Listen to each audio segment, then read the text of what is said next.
Olá, bem-vindos à Vichy Soase. Numa semana, como diria José Sócrates, que é sempre bom de citar, o mundo mudou. Na última quinta-feira, quando gravámos a Vichy Soase, toda a gente acreditava que o PSD e o Chega iam aprovar a legislação laboral. Parecia que o tabuleiro ia mudar, mas não. Ventura votou ao lado da esquerda e já esta semana o Hugo ligou a Eurico para voltar a pôr a trabalhar o velho Centrão.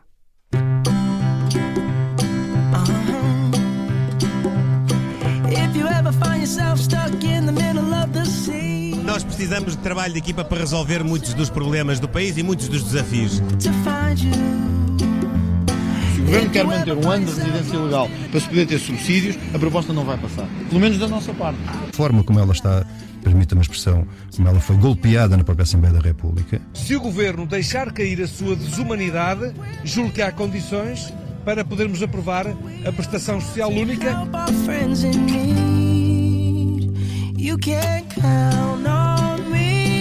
O Partido Socialista chegou a acordo com o Governo e com o grupo parlamentar do PSD.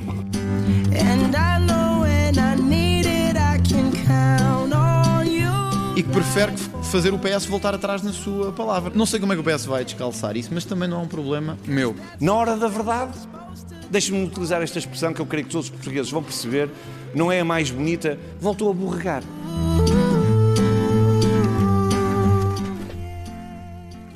Não sei como é que o PS vai descalçar isso, mas há um neto de sapateiro que deve perceber de calçar e descalçar.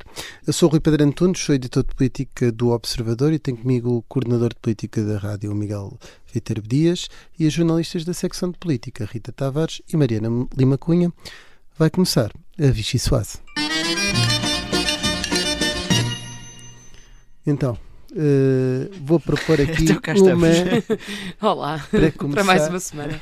Com uma manita, 5-0. A seleção correu bem, vamos ver se as nossas escolhas foram bem feitas. Já temos todos, a partir de agora, só de fazerem lá, mais minutos que o Gonçalo Inácio, e com o Diogo Dalói, que é distantes. Mas queria começar por propor uma sopa única. Propor sopa única. PSU. Nada é por acaso. Brilhante. Que bonito. Então, Miguel, queres começar por aí? Posso começar? PSU, não é verdade? Ora bem, se tudo correr bem, não é? Há de ser aprovada com os votos do PS e do PSD, que isto neste país e nesta vida... vida não termos de voltar nunca a se sabe, revogar a nossa Vichy Soase. Obrigado, Miguel. Mariana. À partida, o Hugo Soares estará mais descansado nesta votação do que na da reforma laboral, porque pelo menos o PS tem sido mais confiável quando assume os seus compromissos. Mas este acordo entre ou melhor, como referiste, o regresso do Bloco Central, no que toca à PSU, levanta uma questão também interessante nesta ânsia que todos queremos que o país quer de reformas e que Luís Montenegro seja o grande reformador do país, que é: afinal, compensa mais fazê-las ou compensa mais fazê-las como o PSD idealizou? Porque a aprovação da PSU prova que o que terá que acontecer muitas vezes é que o Governo vai ter que acabar por desvitaminar totalmente uma proposta face àquilo que idealizou e que apresentou originalmente. Na reforma laboral, a versão que ia ser discutida na especialidade ia ser muito diferente da versão original, e na PSU, como há esta urgência em aprovar até ao final do mês, como há a questão do PRR, como o Chega voltou a virar costas à AD, o PSD foi basicamente com um documento em branco perguntar a Eurico Brilhantias e ao PS o que é que queriam fazer para aprovar a iniciativa, e portanto cai o canal de denúncias. O trabalho social ainda não se percebeu bem como é que vai ficar, porque um diz que deixou de existir, o outro diz que continua a existir, mas de uma maneira ligeiramente diferente, e portanto é um PSD que teve que passar um cheque em branco ao PS para conseguir os votos a favor, o que revela que não há só a dificuldade de aprovar reformas, mas também se ao fim de 4 anos o PSD conseguiu transformar o país como desejou ou não. Foi isto que o povo pediu, com um Parlamento com 3 grandes partidos, dividido. Rita, queres ir? Vamos aqui para os ponteiros do relógio.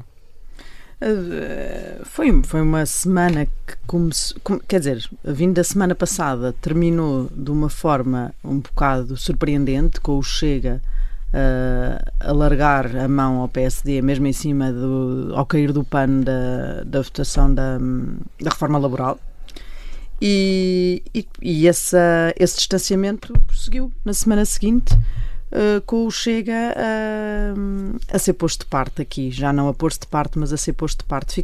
É sempre engraçado ver o Chega, porque quando o Chega deixa de fazer parte de um acordo, consegue sempre vender que parece que foi por vontade própria, não é? A conferência de imprensa de André Ventura, que foi feita ali enquanto o PSD e o PS firmavam o acordo para a PSU, era uma posição de como se ele até ali não estivesse estado a dizer que estava quase a haver um entendimento com o PSD sobre a prestação social única, portanto consegue sempre ali fazer o seu sapateado, mas o sapateado está a ficar um bocadinho mais difícil e limitado no terreno, porque André Ventura já está cingido às suas bandeiras mais radicais, digamos assim, aquelas que têm efeito junto da massa que vota no Chega, mas parece ter alguma dificuldade em alargar essa base e em mostrar-se como uma força com capacidade, uma força política com capacidade de influenciar a governação. De influenciar sequer a governação, não é? Porque tem um problema de credibilidade. Tem um problema de credibilidade que não é de hoje. Vamos ver se o PSD desta vez percebeu de vez. Pelo menos na prestação social única já se virou para o Partido Socialista, até se calhar usando aqui um bocadinho o facto do Partido Socialista também estar comprometido com esta reforma, não é? Porque foi iniciada no tempo de governação socialista com Bruxelas a exigir esta junção de prestações sociais no âmbito da negociação do PRR, portanto estavam 620 milhões de euros em jogo e, portanto, o Partido Socialista também não podia expor-se à margem disto. O PSD percebeu que havia ali matéria, mas já percebeu. Depois eu acho que há aqui sempre falhas de todas as partes, porque o PSD também entra nesta negociação de mão dada com o Chega, larga a mão do Chega, agarra-se ao Partido Socialista já in extremis e depois tenta vender aquilo como se tivesse conseguido manter a essência da reforma que tinha proposto, mas não manteve, não é? É evidente que, como o Miguel estava a dizer, há muita coisa que era importante e que estava a ser colocada à cabeça desta alteração. Mesmo a questão do IAS, que o Miguel não falou disso, mas também foi outra. No fundo, manteve a essência da proposta de António Costa, não a deste governo. O IAS que o governo pretendia que fosse 30 e passou para 60 e ainda mais 60 complementares. Pois, eu pela matemática já não entro. Isto para dizer que o PSD está a fazer esta negociação, estas negociações, e já começou, se nós nos lembrarmos de 2024 e de José Pedro Aguiar Branco também meteu confusão com o Chega na eleição do Presidente da Assembleia da República, ainda não aprendeu a entrar na negociação procurando outros parceiros além do Chega, ou seja, não afunilando a coisa no Chega, como desta vez parecia que estava afunilada, e preparar uma negociação que seja mais alargada e da qual possa tirar mais do que um parceiro, não é? Parece que é sempre aqui tudo uma mata-cavalos, e esta por maioria de razão, porque ainda por cima tinha um prazo muito apertado para ser cumprido. Depois de André Ventura dizer que não sabia como é que o PS descalçava a bota, a Rita falou no sapateado que o Chega fez, o Fred Astaire de Lourdes, não, de Meio Martins. Sim, Lourdes na variação, Meio Martins de nascença. Lourdes é porque ele foi candidato a Lourdes, o André Ventura. Meio Martins de criação. A tua sopa única, Mariana? Olha, a Rita falou na maneira como o mundo mudou esta semana.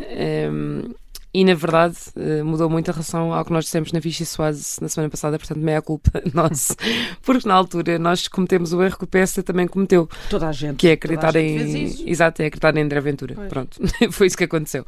E, neste caso, nem sequer reparem, eu tenho sempre imensos cuidados quando interpreto promessas de André Ventura, porque já se sabe que só, enfim, como dizia o outro, prognósticos só no fim do jogo. Mas neste caso nós tínhamos André Ventura a anunciar já o que é que ia acontecer, não é? Tínhamos a dizer, isto é em relação à reforma laboral, amanhã vamos ter uma vitória que o PS nunca conseguiu. Eu já nem ia pela palavra do Soares, que também dizia que ia aprovar a reforma, dizia porque André Ventura estava a anunciar. Mas eu vou dar-nos o benefício da dúvida de somos pessoas que nunca se sentaram à mesa com André Ventura para negociar nada. É mais difícil dá-lo ao PSD PSD, portanto é mais difícil perceber a surpresa com que o PSD encarou a notícia de que não pode confiar no Chega. A credibilidade, deixa-me só acrescentar isto, tem a ver com isso, a credibilidade do André Ventura está tão por baixo que ele veio dar várias entrevistas esta semana a dizer que a idade da reforma tinha sido até um compromisso assumido pela própria Ministra do Trabalho, e já ninguém lhe dá a acabar. Já nem o Governo vem propriamente... Faz-me lembrar, lembram-se aquelas conversas quando André Ventura dizia que tinha tido reuniões em São Bento, Exato. Já não sei se é por causa do orçamento na altura, e na altura era um escândalo, nós andávamos a perguntar a toda a gente, ao Governo, ao Chega, como é que tinha sido, e hoje em dia já se desvalorizam às vezes, até coisas que André Ventura assume na ONU com as quais se compromete, porque nunca sabe como é que vão de facto acabar. Mas enfim, chegados aqui, portanto, chegámos ao Congresso do PSD e chegámos a um PSD um bocadinho perdido, não é?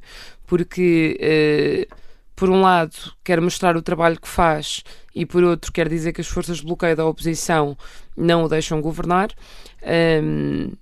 Acho que esta semana, com a aprovação da PSU, teve uma oportunidade de corrigir um bocadinho a sua rota, porque o PSD estava de facto a encostar-se muito ao Chega em muitos dossiês que acabam por ser aprovados com o partido de André Ventura, e assim pelo menos pode, enfim, mostrar uma prova de que está a fazer o que disse que ia fazer, que era tentar o planar entre a esquerda e a direita, e pronto, esta semana conseguiu enfim, executar essa estratégia e não afastar completamente o PS, não deixar o PS completamente com rédea solta para estar a criticar o Governo e a crescer nas sondagens.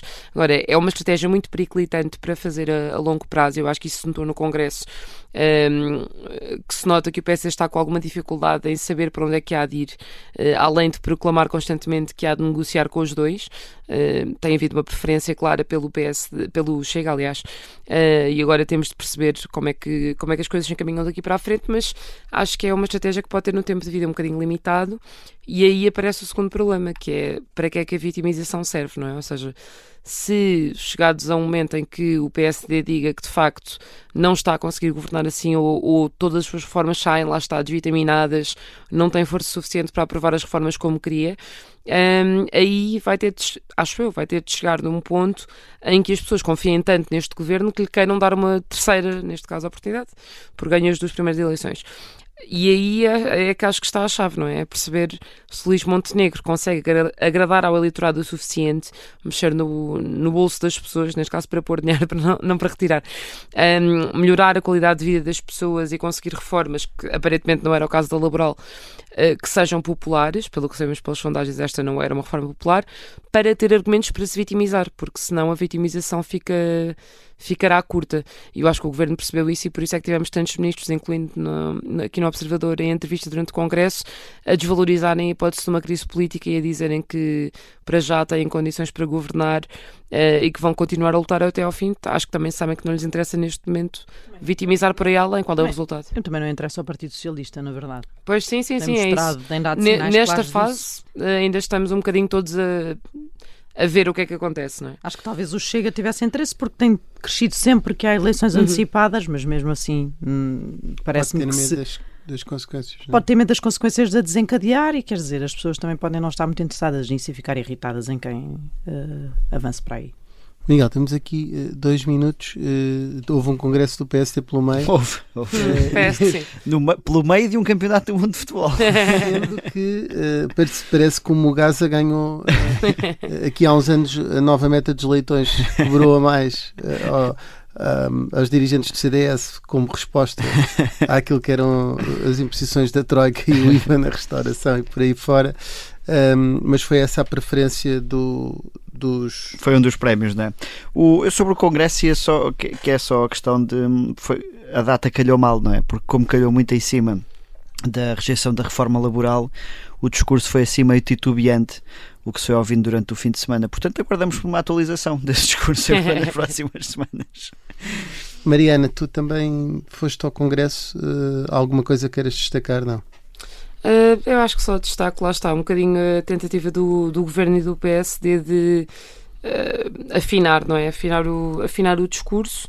E depois houve aquela tentativa de voltar a lançar o discurso reformista, sendo que acabaram por ficar mais dúvidas do que certezas. À cabeça aquela reforma do Fundo Soberano, aquela medida do Fundo Soberano que Luís Montenegro anunciou. Portanto, mais uma vez ficámos um bocadinho com perguntas a que o Governo ainda não respondeu. E tiveram ali uma questão que foi o facto de esta questão da afinação do discurso, fica muito clara essa necessidade na medida em que apareceram ministros, como o Ministro da Presidência e o Ministro dos Assuntos Parlamentares, a dizerem que não havia um problema de crise política, quando no palco também se queixavam, nomeadamente Luís Montenegro, de haver umas forças de bloqueio. A expressão não era forças de bloqueio, neste mas momento acho que são parecida. forcinhas de bloqueio, deve ser isso. Pois, mas quer dizer, um bloqueiozinho. Há ao um bloqueiozinho. queixar-se, ao ter ministros a dizerem que apenas uma proposta foi chumbada, que foi a reforma laboral, e fazerem toda a queixa de que não conseguem fazer reformas no atual quadro parlamentar, mas ao mesmo tempo dizerem que são um governo que tem feito mais reformas. Ou dá para reformar ou não ou dá, é não para uma coisa ou para outra. Portanto, sim, acho que aí falta essa afinação. É uma contradição. E António Leitão Amaro está certamente num dilema, vamos fechar assim, já que Kevin Bacon mudou o nome em nome dos direitos dos animais, ficamos à espera se António Leitão Amaro poderá ter a mesma dúvida. A Vichy Soares regressa já a seguir para a segunda parte.